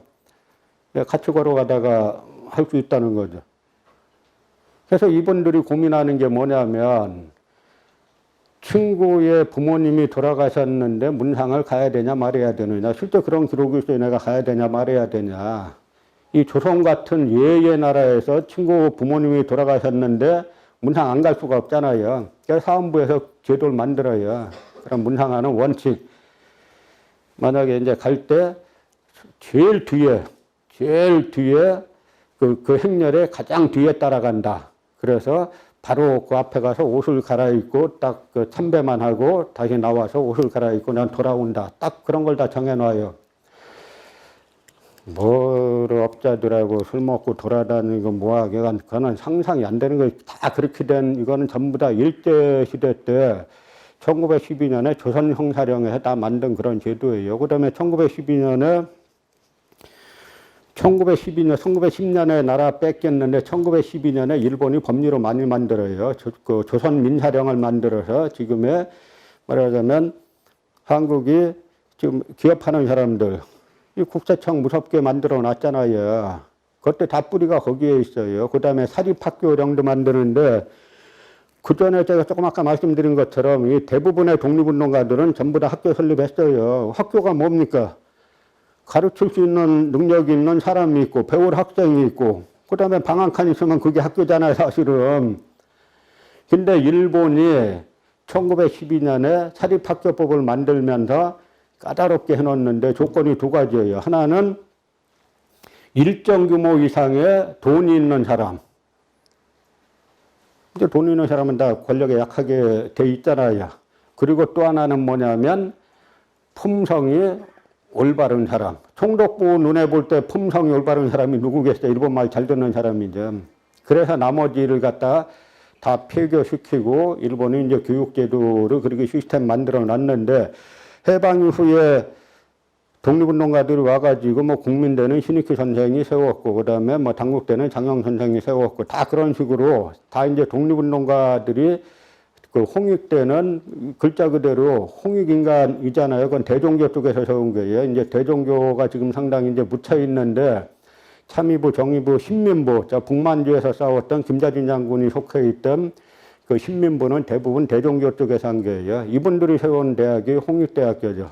그 다음에 이제 이시영 선생 쪽에서 그 이시영 선생이 돌아와가지고 세운 학교가 신흥대학이에요. 지금의 경희대 전신인데 그러니까 이런 대학들이 다 예를 들어서 성균관대는 심산 김상숙 선생이 세웠죠. 근데 이제 나중에 심산 선생이 반이승만 전선에 많이 나서잖아요. 그러니까 나중에는 이승만 정부에서 심산이 총장을 있으면 김상숙 선생이 그 총장을 있으면 거기에 그 졸업장을 문교부에서 인가 안 해주겠다. 뭐 요즘 같으면 뭐 말이 안 되는데 그 당시엔 그게 가능했어요. 교육부에서 이제 총장 김창숙 이렇게 쓰여 있으면 우리 교육부는 니네 성균관대 졸업생들은 졸업장 못 줘. 이러니까 할 수 없이 이제 심산 선생이 제자들 때문에 자기는 심산 선생은 보면은 그 심산 김창숙 이분이 다 이회영 선생하고 그 북경에서 다 같이 활동했던 분들인데 나중에 이제 나석규 의사를 배후해서 이렇게 한 혐의로 이제 끌려와가지고 고문당하는데 그런 일화가 있어요. 이분의 자서 좀 보면 자기 이제 잡혀 들어왔는데 이 변호사가 자꾸 이제 그 당시 뭐 그 이인이라든지 하는 몇몇 한인 변호사들이 있어서 김병록은 초대 이제 대법원장이라든지 그래서 이제 한인 변호사가 만나자고 자꾸 해가지고 안 만난다 그랬더니 자꾸 만나자 그래서 한번 만나니까 이분이 일본 천황욕하고 막 비판을 하니까 그 옆에서 그 당시 다 적잖아요. 선생님 여기서 그런 말씀하시면 죄가 더 추가됩니다 하니까 이분이 그래서 내가 안 만난다 그랬잖아. 그리고 나는 이 법정을 법정으로 인정 안 하니까 나 변호할 생각하지 말라고. 그래서 결국은 이제 고문당하다가 안전뱅이가 되셨는데, 그러니까 이분이 세운 학교가 성균관 대학교고, 근데 어찌어찌 하다가 이승만 치하와 그 군사독재 시절을 이렇게 거치면서 이 대학들이 다 뭐 그렇게 돼가지고 지금 아까 말씀드린 것처럼 우리나라 얘는 저 독립운동가들의 역사관을 개성하는 대학이 하나도 없는 거예요.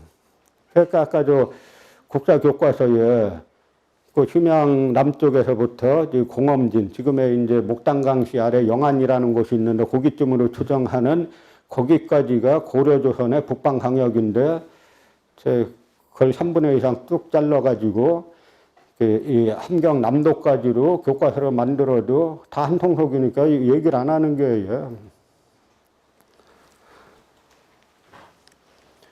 여기 이게 이제 당시 동아일보의 세상 떠난 기록인데요. 영석 이석영 씨는 지난 16일 오후 2시 상해 불족의 아이배로 서가고 교우에서 향년 80세를 일기로 서거하였는데 씨는 자기의 가진 재산 전부를 팔아가지고 가족을 데리고 조선 땅을 떠난 후 30년 가까운 세월을 북만주와 북경 상해 등지로 유랑하며 파란 중첩한 생활을 계속하다가 모진 병마에 걸려 작년 겨울에 신음하던 바 드디어 그와 같이 세상을 떠났다는데 임종시에는 동시에 아우인 이시영 씨도 딱한 사정으로 항주에 있게 되어 만나보지 못하고 쓸쓸히 영면하였다고 한다.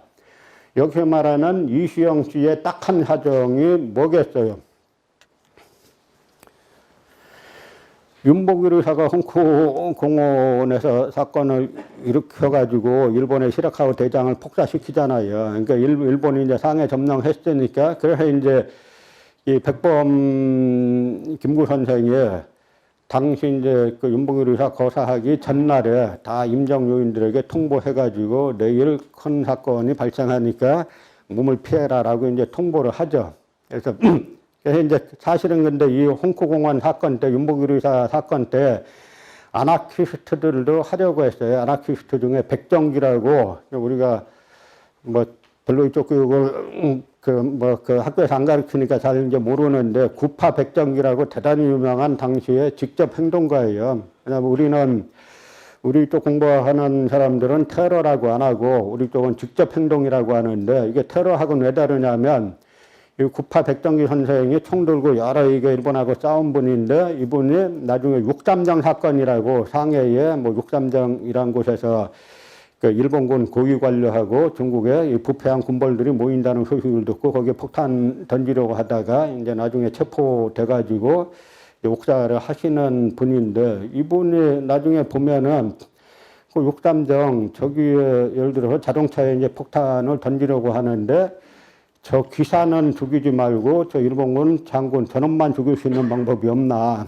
이걸 고민하는 분들이에요. 그러니까 대단히 이게 이 도덕성이나 이런 경지가 이제 대단히 이제 높은 분들인데 그래서 이제 백정기 선생도 그날 폭탄을 던지려고 계획을 다 하고 있었죠. 그 서로가 이제 백정기 선생은 당시 남아 한인 청년연맹이라는 조직이 있었고 거기에서 아나키스트들의 색은 이제 검은색이잖아요. 그래서 흑색공포단이라는 직접 행동 조직이 있었는데 그 흑색공포단에서 저쪽에 이제 그 상해 그 천장절 일왕 그 생일 축하는 그때 이제 던지려고 했고 한인애국단에서 윤봉길 선생이 이제 던지려고 했는데 왜 이제 이쪽이 안 됐냐면 아나키스트들은 국제 조직이에요.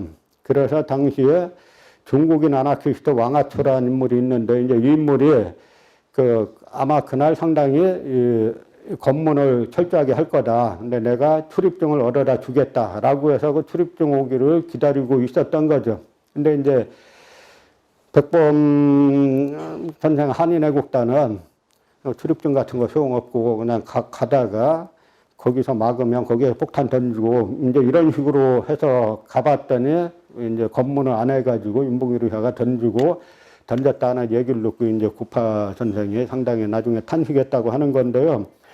나중 그 백범 김구 선생이 그 자기가 귀국하고 나서 가장 잘했던 일을 꼽으라 그러면은 뭘 꼽냐면 일본에서 사형당했거나 옥사한 새 독립운동가의 유해를 봉안하는 사업을 했어요. 그분들을 삼의사라고 불렀는데 그 윤복일 의사하고 그다음에 이봉창 의사하고 그다음에 이 구파 백정기 선생하고 이 세 분의 유해를 일본에서부터 그 모셔다가 국내에 안장을 이제 하셨죠.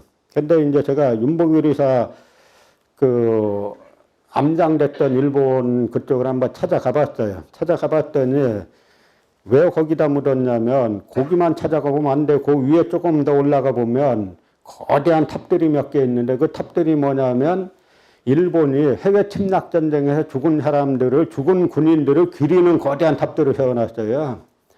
이건 뭐냐면 그 아래에 윤봉길이 그 암장한 건 뭐냐면 이 영혼이 살아나면 이 수백만의 이 일본 군들한테 그 일본군의 영혼들로 하여금 영원히 죽이게 하려고 거기다 해놓은 거예요.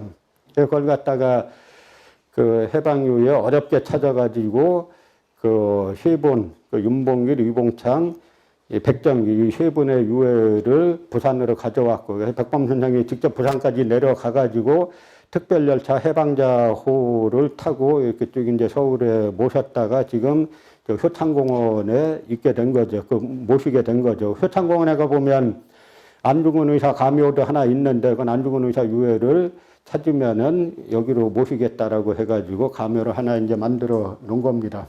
그래서 윤봉길 의사가 그 폭탄을 던지니까 그 다음에 이제 그 일본의 대검거를 피해서 이제 그 임시정부가 이제 망명을 하면서 항주에 있게 된 거죠.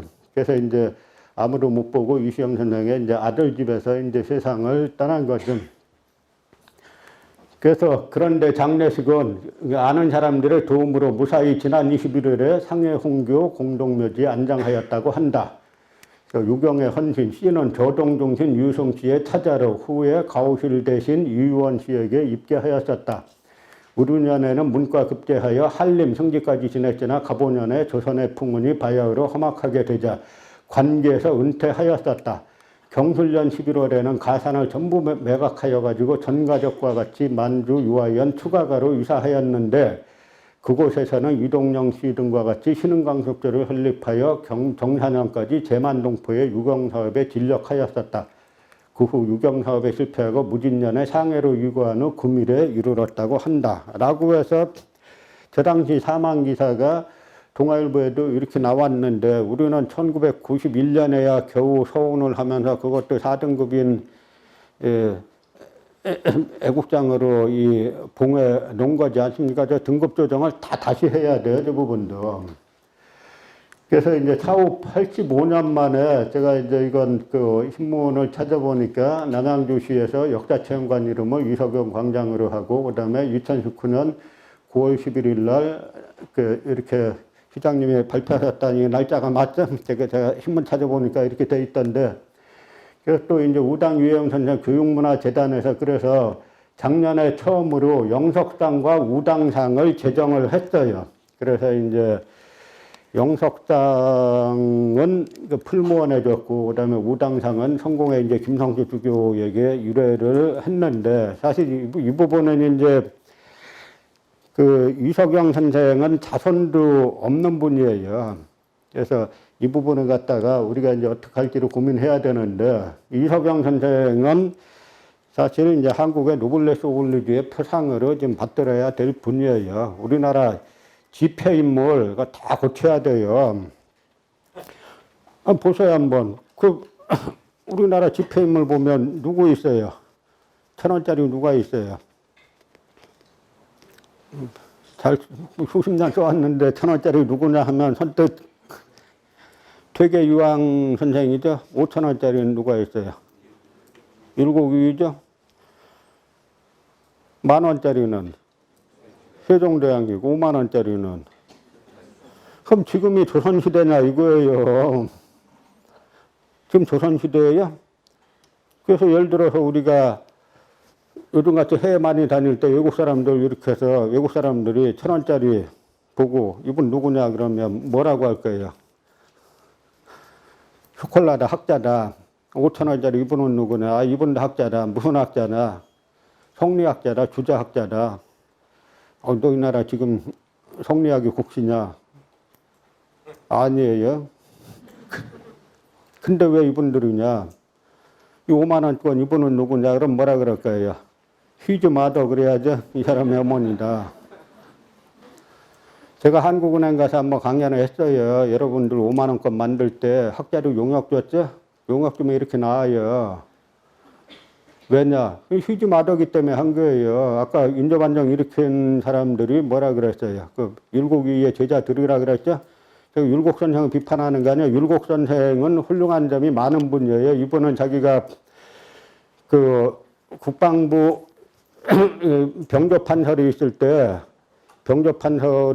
때 여진족 이제 이탄계가 쳐들어오는데 막을 군사가 없어요. 그러니까 이분이 제안한 게 3년 동안 이 전방에 가서 자원 근무하는 노비에게는 양인으로 신분 상승을 시켜주고 서자가 자원 근무하면 과거 응시에 자격을 주자. 이렇게 제안을 했어요. 근데 여러 10만 양병설 그건 그 율곡은 그런 주장 한 적이 없는 분이에요. 10만 양병 같은 이야기.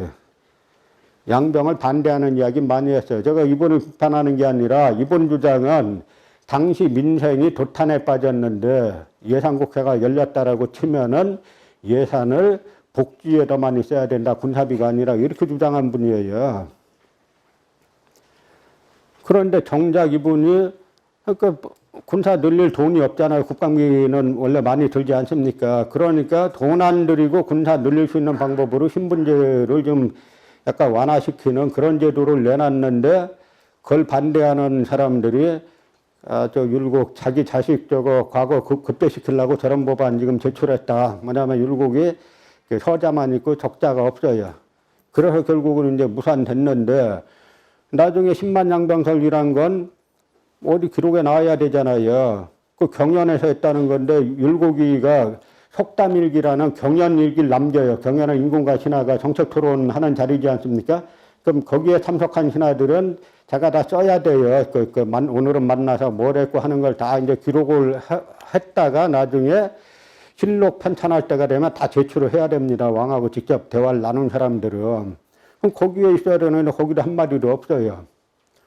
이거 어디 진원지가 어디냐? 율곡의 제자인 사계 김장생이라는 사람이 일찍이 경연에서 10만 양병을 주장했다. 그때 그걸 갖다가 그다음에 그 김장생의 제자인 송시열이 더 자세하게 써놓죠. 뭐라고 써놓냐면 율곡 선생이 경연에서 10만을 길러서 2만은 수도에 두고 나머지 8만은 각도에 10,000명씩 두어가지고 외적의 침략에 방비하지 않으면 나중에 큰 화가 있을 겁니다. 다 나중에 창작한 이야기들이에요. 그 제가 10만 양병설을 없었다라고 얘기하니까 또 이제 비판들을 많이 해요. 그래서 아니 그거 하지 말고 그러면 사료를 갖고 와라. 율곡이 글을 안 남긴 사람이 아니라 율곡집이라 이 두꺼운 책이 있으니까 그 율곡집에서 율곡이 양병 주장하는 글을 갖고 오라고 그럼 내가 공개 사과하고 철회하겠다고. 양병 반대하는 글은 많아요. 근데 그 10만 양병설이 교과서에까지 실렸잖아요. 왜냐? 다 노론 후예들이 아직까지 학문 권력을 대부분 장악해가지고 교과서 집필권을 다 가지고 있던 결과 그런 일들이 발생하는 게 10만 양병설 실어놓고 교과서에 송시열이 북벌론자로 뭐 효종의 밀명을 받아서 어쩌고저쩌고 하는 당시 효종이 북벌 추진하는데 가장 장애 요소가 송시열의 조직적인 반대예요. 그래서 나중에 이 송시열 그 당 쪽에서 송시열 당은 뭐냐면 서인 노론 이쪽은 북벌은 말로만 해야 되는 거예요. 예전에 한번 그 연평도 북여 사건 나니까 국가안전보장회의로 했는데 거기 참석한 사람들 중에 군대 갔다 온 사람은 그 장군들밖에 없었다 그러잖아요. 근데 그 식으로 이 말로만 북벌해야 되는데 효종이 진짜 북벌하려고 하니까 그거는 이제 아주 조직적으로 방해를 하죠. 그래서 효종이 나중에 흉쇄라고 독대랍니다. 조선은 임금과 신하의 독대를 철저하게 금지했던 나라예요. 아주 그 시스템은 좋은 겁니다. 뭐냐면 임금이 그 전날 누굴 만났는지 다 기록해가지고 흉정원에서 조보로 다 발표하게 돼 있어요. 그러니까 저 시골에 있는 유생도 2, 3일이면 조정에서 어떤 일이 있었는지 다 아는 겁니다. 그래서 바로 항의하는 뭐 상소문을 쓰고 하는 게 그런 구조인데,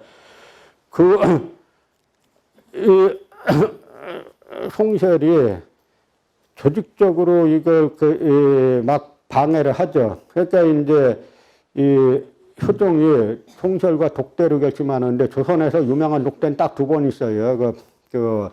송설과 효종이 한 기회 독대, 그 다음에 나중에 숙종임금이 노론당수 이명하고 했던 정유독대, 이 두 번의 독대가 있을 정도로 임금과 신하의 둘만의만 기록 없는 만남은 상당히 이제 경계했던 나라예요. 왜냐하면 정치라는 거는 하늘을 대신해서 인간이 하늘의 명을 받아야 하는 건데 떳떳해야 된다라고 해서 다 공개하는 거죠.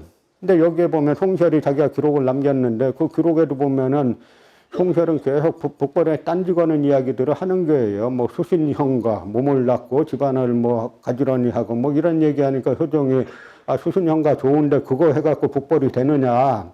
그러면서 나중에 효종이 뭐라고 하냐면 송설에게 경에게 내가 권력을 다 주겠다. 당시 양송이라고 불렸던 송설, 송종길 다 이제 저 대전 뭐 저쪽 회덕 그쪽 분들인데 두 양송 둘에게 권력을 다 주겠다.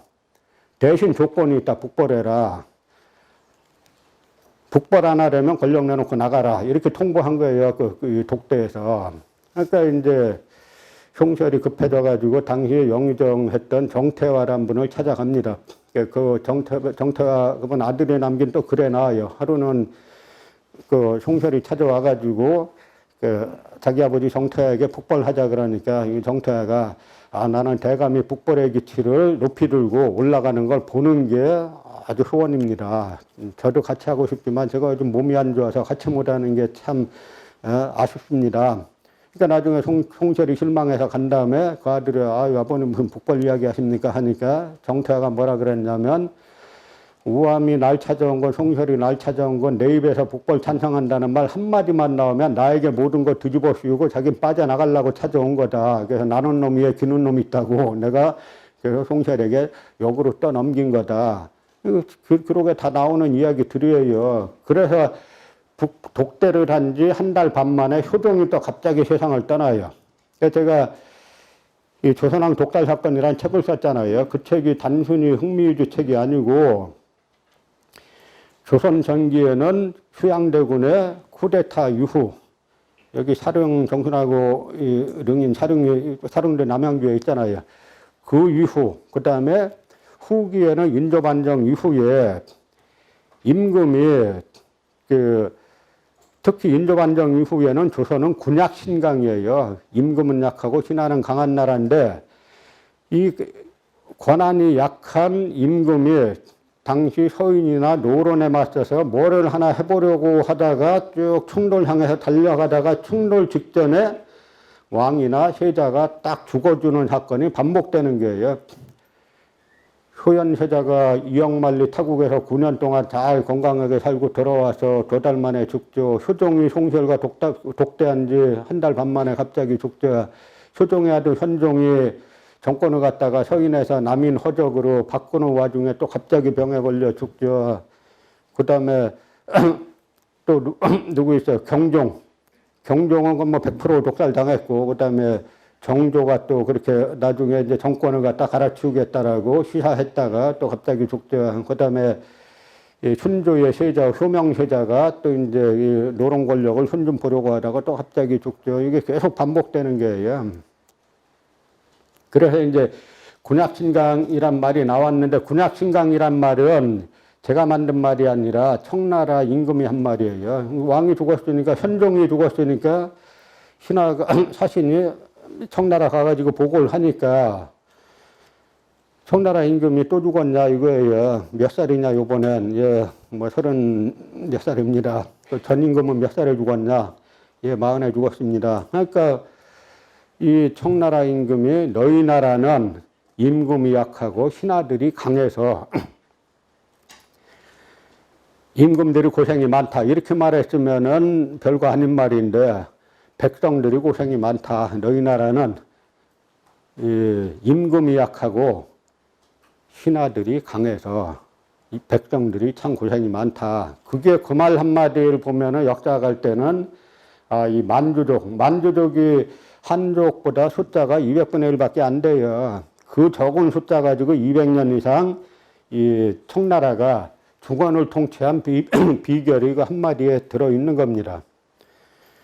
그랬는데 어쨌든 이 송시열이 조직적으로 북벌을 반대한 것 때문에 소종이 그렇게 고생했는데 송시열을 북벌론자로 거듭 해놓고 교과서까지 실어놓고 그랬었잖아요, 그게. 그러니까 한국은 뭐냐면 아까 말씀드린 그 구조가 인조반정부터 이어지는 이완용이 나라 팔아먹고 이 사람들이 해방 이후에 조선합현수의 출신들이 한국의 역사 해석권을 독점한 결과가 지금 저런 식으로 다 나타난다 하는 그런 이야기예요. 그러다 보니까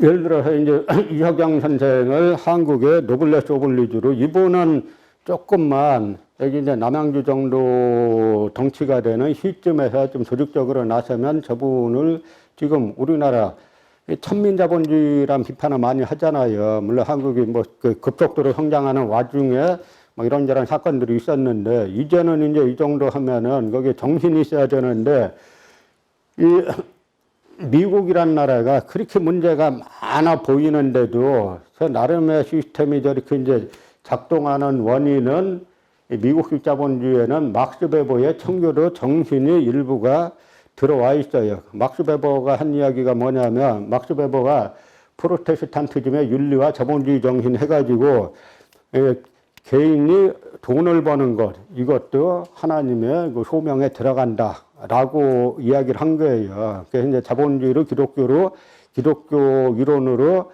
합리화시킨 것이 바로 이제 막스 베버의 저 이야기인데 저게 뭐냐면 부가 맑아야 된다는 거예요. 그러니까 돈 벌 때는 뭐 어떨지 몰라도 쓸 때는 우리 말대로 뭐처럼 벌어서 뭐 정승처럼 쓰라라고 하는 말이 있는데 그러다 보니까 미국은 대부분 이 거부들은 대부분 재산을 다 시사해요. 대부분의 미국 대학들은 그 재산을 대거 시사한 사람들 이름을 많이 따는데 예일대학도 원래 이름은 피어선 신학대였어요. 그러다가 이 엘리오 예일이라는 분이 막대한 돈을 기부를 하니까 그분 이름으로 대학 이름을 바꾼 겁니다.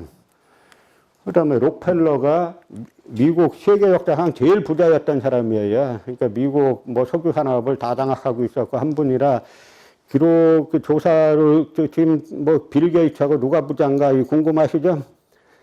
그 미국 누가 빌 게이츠와 이제 록펠러의 재산을 조사해봤더니 록펠러가 빌 게이츠보다 3배 부자라는 거예요.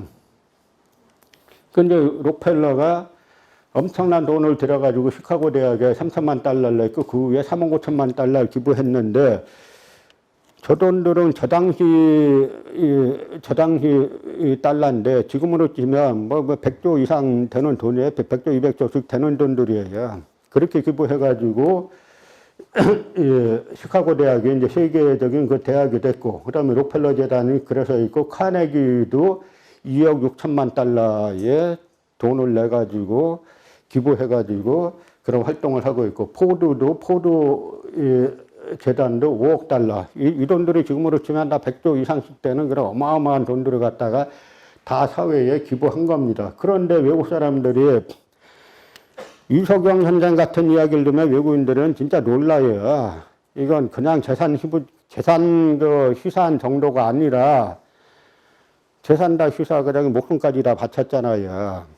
당시 조선 제1갑부가 사만갑족이라고 불렸던 조선 제1의 갑부가 나라가 망하니까 전 재산을 다 바치고 자기 목숨까지 나중에 바쳤어요.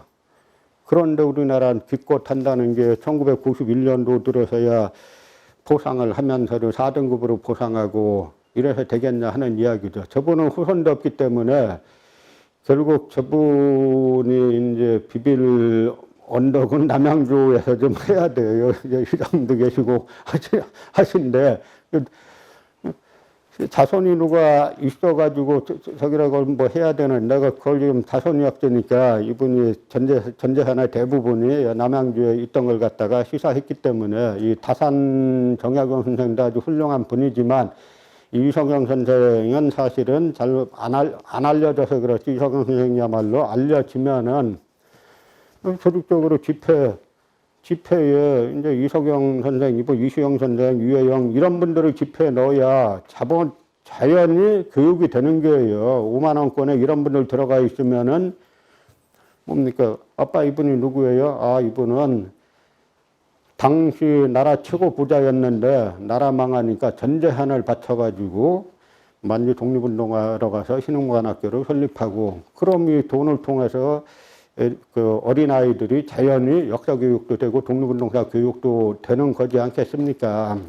그러니까 앞으로 이런 이제 우리나라가 그동안 뭐 가난에서 벗어나기 위해서 했다 그러면 지금은 어느 정도 그 부분은 올라섰는데 중요한 건 이제는 정신적 가치를 다시 이제 재정립하는 작업해야 되는데 다른 나라들과 달리 우리나라는 그게 다 돼 있어요. 다 이제 저쪽 아까 말씀드린 저쪽 잘못된 세력이 아직까지 역사 해석권을 독점하고 있으니까 안 되는 부분이 있는데 그런 부분만 다시 이제 좀 바로 잡아가지고 이런 분들을 지금 이제 다시 표창하고 하면은 이 나라가 이제 볼 땐 자연히 그만큼 정신 유산이 올라가고 교육도 저절로 되고 뭐 공무원 여러분들도 스스로 자기 자신 한번 돌아보게 되고 여러 가지 이제 효과가 있다고 생각합니다.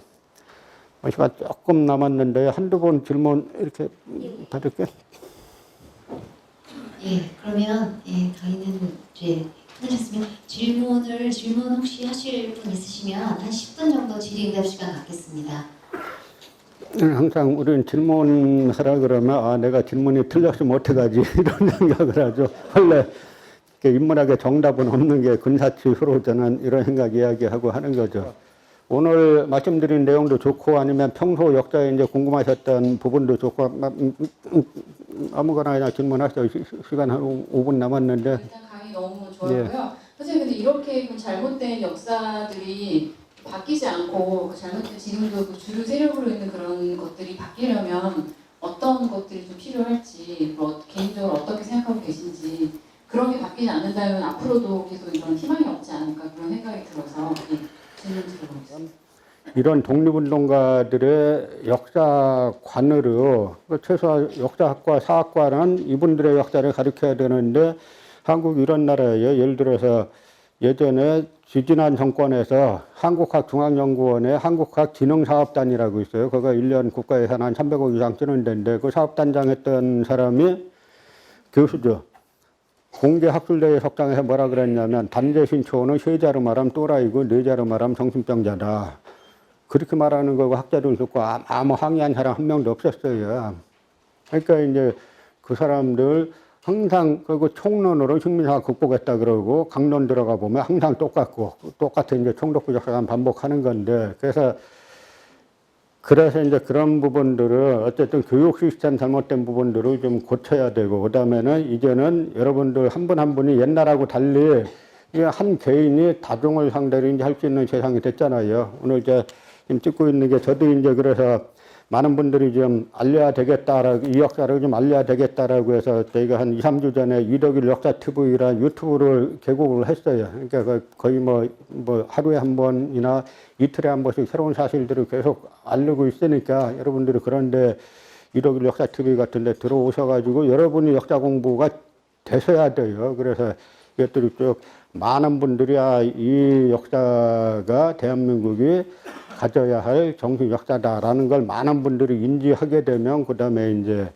밖에 나가지 않을까 싶고 그래서 이제 그 두 가지 이제 교육을 통해서 새로운 분들을 만드는 작업을 해야 되고 그건 이제 후진을 기르는 거고 여러분이 당장 하실 수 있는 것들은 바로 올바른 역사관을 가질 수 있는 그런 여러 이제 수단을 강구하셔가지고 스스로가 역사에 대해서 좀 많이 아셔야 됩니다. 이제 식민사학자들이 한 게 뭐냐면 한 게 삼행화 작업이라고 저희는 이름 붙이는데 문맹, 글자는 다 이제 문맹은 다 벗어났지만 삼행이 아주 심각해요. 역사에 대해서 무지한 것이. 그러니까 이 사람들이 역사는 우리가 할 테니까 건드리지 마 이거예요.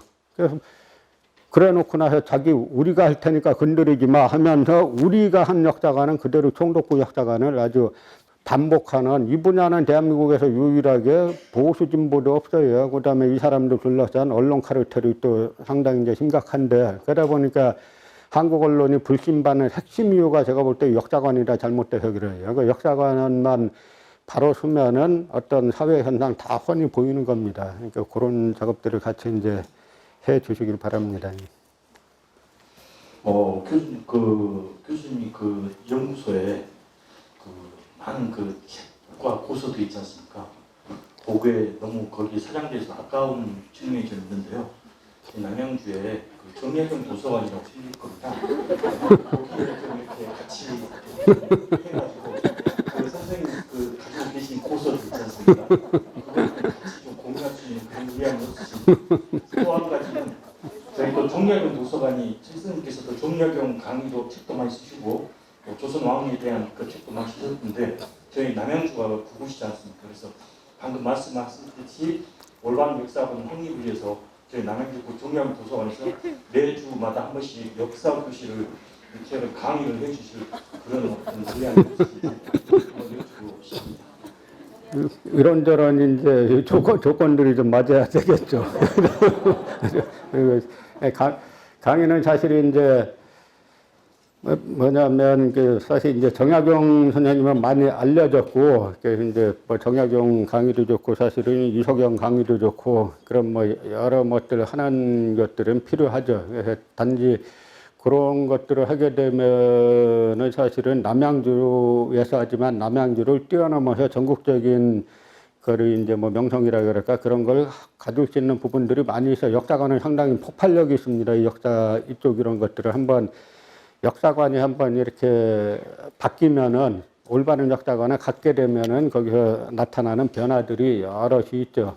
저희도 뭐 사실 저희가 한가람 역사문화연구소를 저희가 20년 넘게 해왔는데, 요즘은 사람들이 책을 또 뭐 유튜브 때문에 그다음에 핸드폰 때문에 책을 거의 안 보잖아요. 그래서 이제 뭐 옛날처럼 제가 이제 뭐 이런 말씀드리기 뭐하지만 하여간 이제 많은 사재를 거기 버는 걸 많이 투자해가지고 끌고 왔는데, 이제 좀 옛날에 비해서는 저도 이제 나이도 조금 들었고 그래서 저거에 대한 방안들을 뭐 생각하고 있는데 뭐 그런 부분들은 조금 뭐 논의를 해봐야 되겠죠.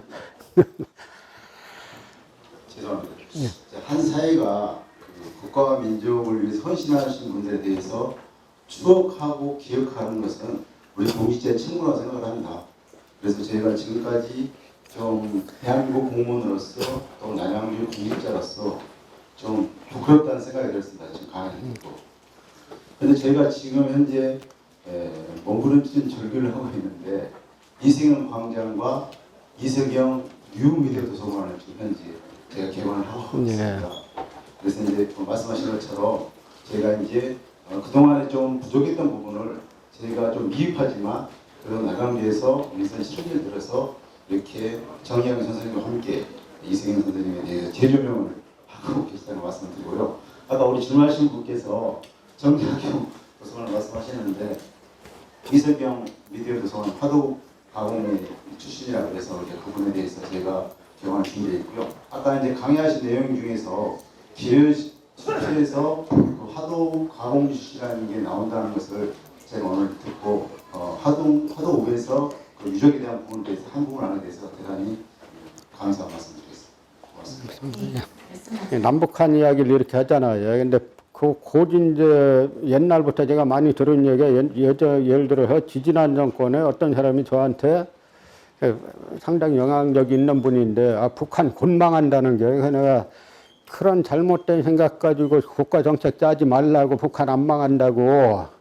제가 왜 그렇게 핵심적으로 이야기할 수 있냐면, 제가 남북한 사학사를 보니까 조선 총독부의 핵심 이론이 한사군은 한반도 북부에 있었고 낙랑군은 평양에 있었다. 이 이야기하고 가야가 임나다라는 임나일본부설 두 가지예요. 사실은 핵심이. 그리고 백제는 또 야마도의 속국이었다. 몇 가지가 더 있는데, 북한 사학자를 보니까 그 낙랑군이 평양에 있었다라고 하는 한사군 한반도설은 1961년에 다 폐기시켰어요. 그리고 아까 말씀드린 것처럼 임나일본부설, 임나가 가야라는 임나일본부설은 1963년에 다 폐기시켰어요. 그러니까 제가 북한 역사 이렇게 하다 보니까 1949년에 그 벽초 홍명희 선생의 아들이 홍기문이란 분인데 그분이 이제 월북했죠. 이분이 1949년에 쓴 글을 보니까 총독부 역사관을 쭉 나열하고 바로 지금 말씀드린 이 몇 가지를 쭉 나열하고 이거를 우리가 반드시 깨야 된다. 이미 거기 49년에 그렇게 해가지고 63년까지 다 총독부 역사관을 폐기시켰는데 우리는 아직까지 총독부 역사관을 계속 가르치고 있는 거예요. 그러니 한번 입장 바꿔놓고 보면 종갓집 사상을 갖고 있는 겁니다. 집은 비록 가난하지만 그러니까 저쪽 사람들이 남한을 대안으로 생각 안 하고 있는 거예요. 남한을 대안으로 생각하려면은 우리가 바른 역사관, 총독부 역사관을 제거한 바른 역사관을 가지고 그 역사관 가지고 서로 대화해야 이제는 이 한 집안이 돼도 되겠다라는 생각하죠. 여기 총독부 역사관 가진 사람하고 돈 조금 있다고 여러분 같으면 멀리 갈 거 없이 제가 저 총독부 역사관 가진 사람이 돈 많이 있다고 그 사람한테 가서 머리 숙이겠습니까? 그러니까 우리가 이 올바른 역사관을 갖는 길이 올바른 역사관이 별게 아니고 이석영 선생의 역사관, 유영 선생의 역사관 이런 분들의 역사관을 갖는 것이 남북 통일의 첫 경도 된다는 말씀을 마지막으로 드리겠습니다. 고맙습니다. 네, 열방해 주신 소장님 너무 감사드립니다.